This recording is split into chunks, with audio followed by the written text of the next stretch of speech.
reaction is that free speech not only lives, it rocks.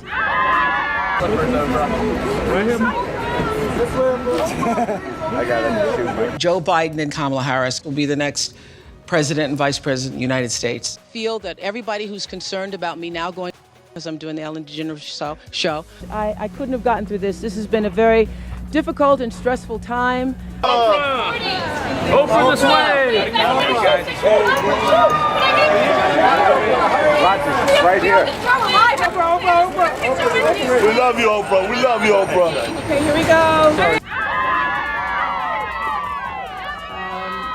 Oprah's life will live forever on the silver screen, featuring the good, the bad, and the stuff she might have wanted to keep secret. From surprise family members to hiding behind NDAs and hidden pregnancies, there's a lot to learn. Talk show queen Oprah revealed a bombshell family secret to her viewers in 2011, telling them that she had recently learned she had a half-sister whom her mother had hidden from her for decades. With the way the media works, Oprah said there was no way the story wouldn't eventually get out, so she and her family made the decision to do it on the show because she wanted her viewers to hear it from her first. She said, "Imagine my shock just a couple of months ago, the end of October, when I found out I have another sister living just 90 minutes away." So just before Thanksgiving 2010, well, American Thanksgiving, Oprah received some news about her family that she says shook her to her core. So Oprah Winfrey's half-sister Patricia, a single mother of two, had been given up for adoption in Milwaukee by Winfrey's mother, Vernita, back in 1963. Now, Oprah was super young at the time of Patricia's adoption.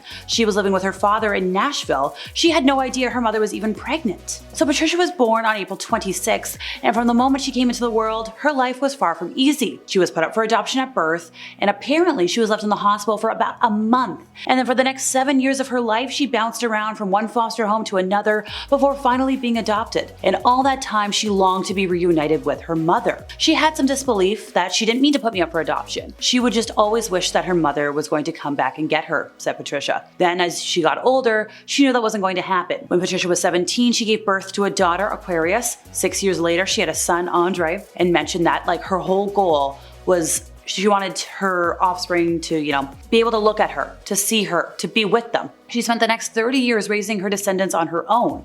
What she was grateful for was the people who she had in her life, the people who gave her strength, the people who loved her. She doesn't regret the fact that her mother gave her up because that wasn't the way her life was supposed to go. That was. So Oprah, on the other hand, had two siblings, a brother, a sister. Sadly, at the time of all that, they had already passed away.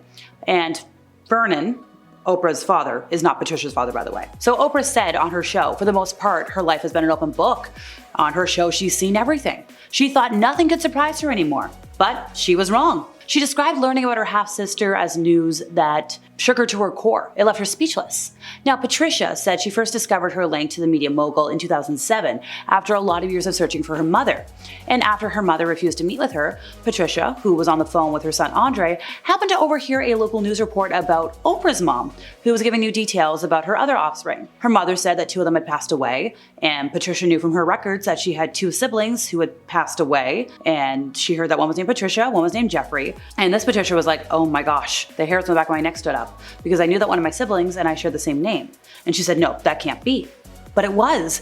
DNA tests proved that Patricia was an 85% match to Oprah's niece, who was the daughter of the first Winfrey sister named Patricia, who passed away in 2003. We're going to refer to her as Pat for clarification. Despite feeling rejected by her mother, Patricia decided to keep her findings a secret because she didn't want a media frenzy. She remembers just, worrying about Oprah. She was praying to God that nothing got out because she didn't want to hurt her. Now, Oprah's longtime best friend, editor of O magazine, Gayle King, told news outlets that Oprah was stunned.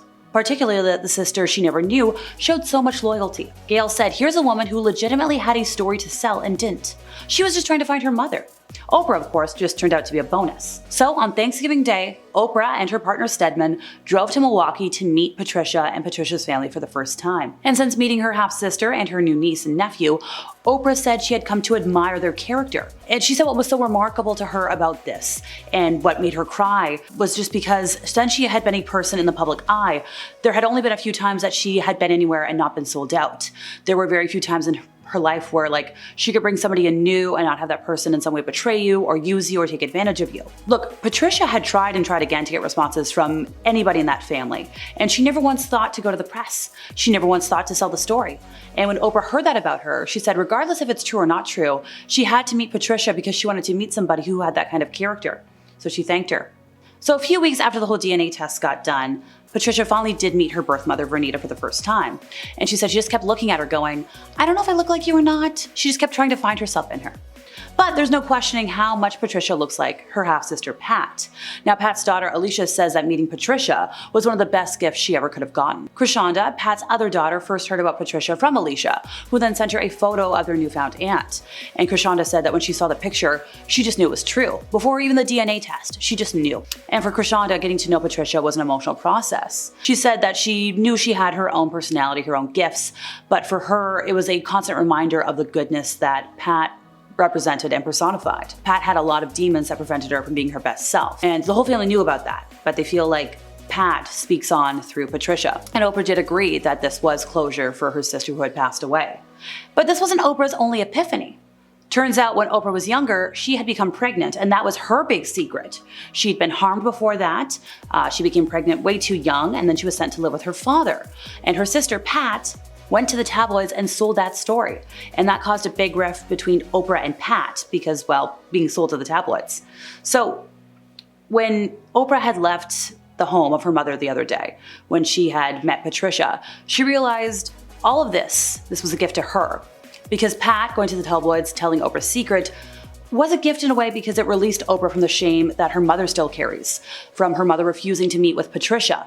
Oprah was thinking like had Pat not told her story, Oprah would still be exactly where her mother is, stuck in the shame of her secrets. Now, despite the difficulties she faced, Patricia never gave up trying to contact her biological family. She knew that she needed to get it out or get in touch so that nobody else would release that news. So when Oprah asked, like, why didn't Patricia want to, tell her story, sell her story, get that closure? And Patricia said, like, it's not fair.